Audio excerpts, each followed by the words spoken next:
Guys, I have my worst dog out here. This is the worst dog I have right here. I kid you not, the worst dog. I'm playing. She's not the worst, but she sure isn't the best. We're gonna talk a little bit about recall today and getting your dog to listen a little bit better, learn a little bit easier, and be a little better so that y'all both can stay happy and you don't have to donkey. No, I'm just playing. No Donkey Kong in here. Guys, stay tuned. Take care of your dogs. Tifa here, Fit Bully TV.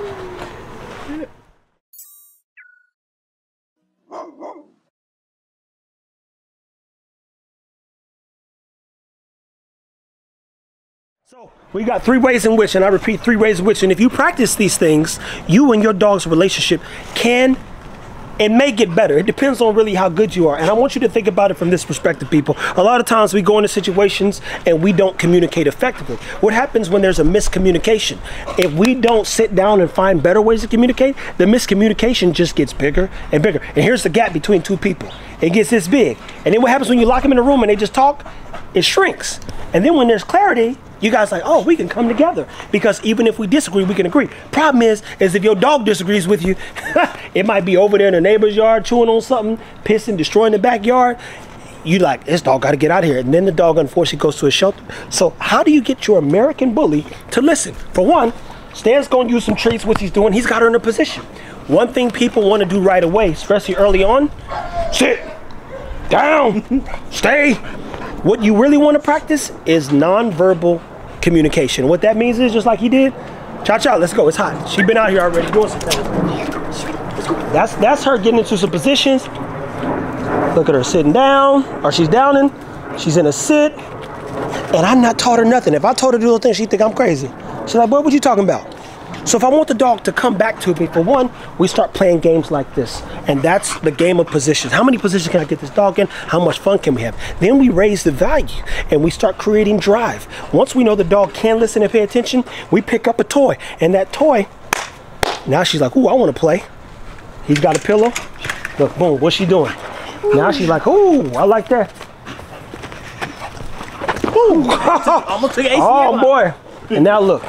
Now the value's there, she's biting in, she's having a good time. And guess what, with the pillow, you've seen me tell Tron and Ego, stay, sit, work. What did I do over the past couple years, well, year now? Out. Nah. Cha-cha out. She don't know out, that's the truth.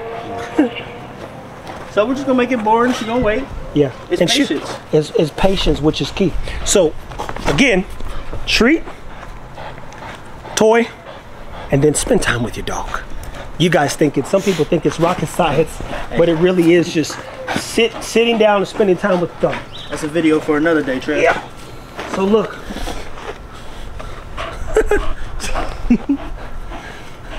Spending time with your dog is the most important thing. If they like being with you, they're gonna leave that squirrel, they're gonna leave the neighbor's yard when you come back and wanna communicate with them. But you have to show them that there's value in you. Play with your dog, spend with your dog, feed your dog, and just more importantly, take care of your dog. You know the saying, people, so listen. How do you get your American bully to listen the same way you get anybody to listen? I'll start with time. Next thing I do is work on some treats. Everybody, including myself, is always interested in some good food. And so, what's that you got over there? We've talked a little bit about high value stuff. We showed you how to make protein balls.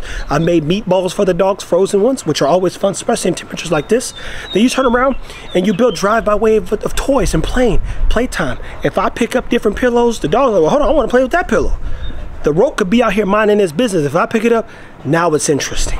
I'm the most interesting thing to my dog. So when it starts, you want to start adding words and more value, that's when you say sit, down, stay, or whatever your words are. You could say cheese, as he said, and boom, the dog will listen if you teach it that. Front, side, left, right, up, down, heel, all those things. Get on the tires. Why? Because you've already asserted a level of value by way of time, effort, and energy, and then you tie into communication. People, Tifa here, Fit Bully TV. How do you get your American bully to listen? Find the thing that drives the dog most. Hopefully you're one of the best drivers on earth when it comes to your dog. Pace yourself and just take care of the dog.